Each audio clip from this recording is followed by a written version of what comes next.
ঢাকার ধামরাই উপজেলার আমতা ইউনিয়নে মহান সাধক ভবা পাগলা প্রতিষ্ঠিত মা আনন্দময়ী কালী মন্দিরের বাৎসরিক ১১০তম পূজা মহোৎসব উপলক্ষে ৩ দিন ব্যাপী ধর্মীয় মেলা অনুষ্ঠিত হচ্ছে।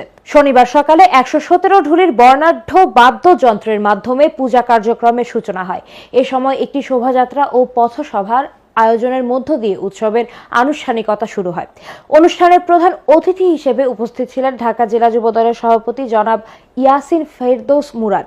তিনি তার বক্তব্যে বলেন, সকল ধর্মের মানুষের সহাবস্থান ও শান্তি নিশ্চিত করাই তাদের অঙ্গীকার। ৫ই আগস্ট সরকার পতনের পরপরই তখন বিএনপির নেতাকর্মীরা তাদের পাশে দাঁড়িয়ে সুরক্ষা ও নিরাপত্তা নিশ্চিত করেছিল। এ সময় আরও উপস্থিত ছিলেন ঢাকা জেলা যুবদলের সাবেক সহসভাপতি জনাব এবাদুল হক জাহিদ।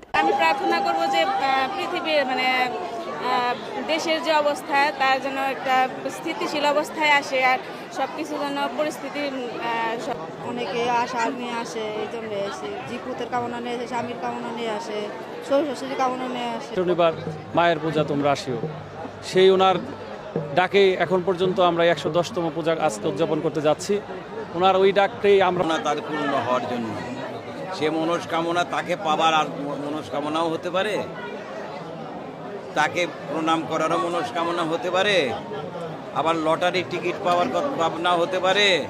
সবাই অবাক হয়ে যাচ্ছি, দিনে দিনে এই মেলা আরো সুন্দর হচ্ছে।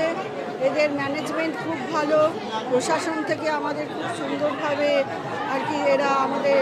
তিনি হতে পারেন ভিন্ন ধর্মের, কিন্তু তার কিন্তু একটা সত্তা আছে, কিন্তু সেই সত্তাটার সবচেয়ে বড় যে জিনিসটা, তিনি হচ্ছে মানুষ। তিনি মানুষ হিসাবে এই দেশে, এই আমাদের ধামরাইকে তিনি কিন্তু আলোকিত করেছেন। আমি এইখানে যারা আছে